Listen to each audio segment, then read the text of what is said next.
उत्तर प्रदेश विधानसभा चुनाव में मिली जीत के बाद आज पहली बार प्रधानमंत्री नरेंद्र मोदी वाराणसी गए थे, जहां 5 घंटे में 3 कार्यक्रम में शामिल हुए हैं और 1774 करोड़ की परियोजनाओं का लोकार्पण और शिलान्यास किया है। वहीं इसी दौरान पीएम मोदी ने अपनी सरकार की जमकर तारीफ की, तो वहीं विपक्ष पर भी निशाना साधा है। तो क्या बोले पीएम मोदी, देखिए ये रिपोर्ट। प्रधानमंत्री नरेंद्र मोदी अपने संसदीय क्षेत्र वाराणसी में आज गए थे। यूपी विधानसभा चुनाव में बीजेपी की जीत के करीब 4 महीने बाद पीएम वाराणसी गए थे। इस दौरान उन्होंने वाराणसी को 1774 करोड़ की सौगात दी है।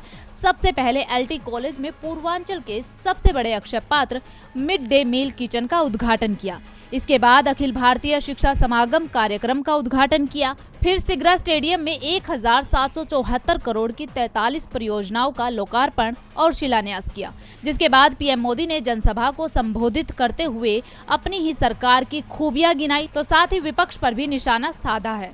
पीएम मोदी ने कहा कि काशी के नागरिकों ने पूरे देश को संदेश दिया है कि शॉर्टकट से देश का भला नहीं हो सकता है।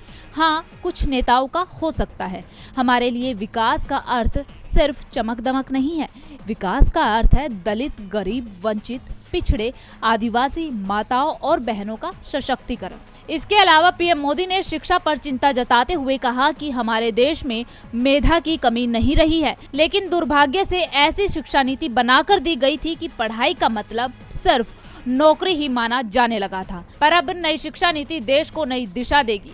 शिक्षा और शोध का मंथन जरूरी है। नई पीढ़ी पर बड़ी जिम्मेदारी है। हमें उनके मन और उनकी आकांक्षाओं को समझना होगा। देश को आगे बढ़ाने के लिए हम हर तरह के मानव संसाधन उपलब्ध कराएंगे। हमारे शिक्षक जितनी तेजी से इस भावना को आत्मसात करेंगे, देश का उतने ही ज्यादा लाभ होगा। जिन लक्ष्यों को पाने की देश कभी कल्पना भी नहीं करता था, आज के भारत में वो सब संभव है। कोरोना जैसी महामारी से हम कितनी तेजी के साथ उभरे हैं, पूरे विश्व ने देखा है। हालांकि पीएम मोदी ने सभी मुद्दों पर बात की, पर देश में बढ़ती महंगाई और बेरोजगारी जैसे मुद्दों के आसपास भी नहीं गए।